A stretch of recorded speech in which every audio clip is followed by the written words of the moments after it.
Welcome to the Study Samurai podcast brought to you by StudySamurai.com and the Study Samurai Library online resource.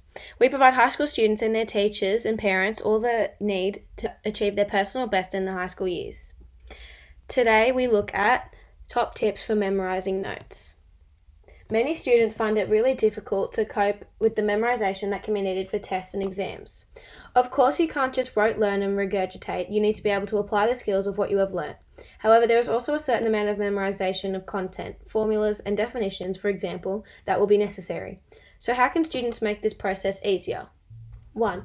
Make your notes as brain-friendly as possible. Point form, tables, diagrams, and no big sentences or paragraphs. 2.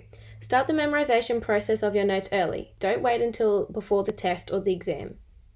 3. Memorization involves testing yourself over and over and over again. So read a section, then see what you can say or write down without looking.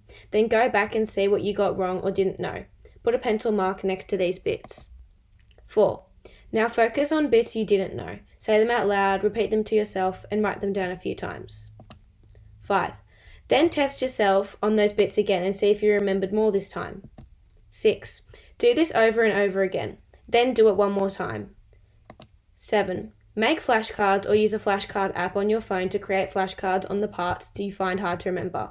Review these every day before the test. 8. Make a list of the key concepts you find hard to learn and each night read through them just before you go to sleep and the first thing when you wake up, as these are the most powerful memory times. 9. Do lots of practice questions without looking at your notes or the answers to see if you can A. Remember, B. Apply the information. Review the things you did not know to remember again.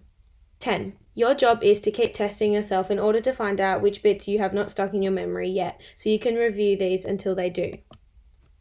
That's all for today's episode of the Study Samurai podcast. Go to StudySamurai.com for more episodes and resources, including a free presentation and more information about how your school or family can subscribe to the online Study Samurai library.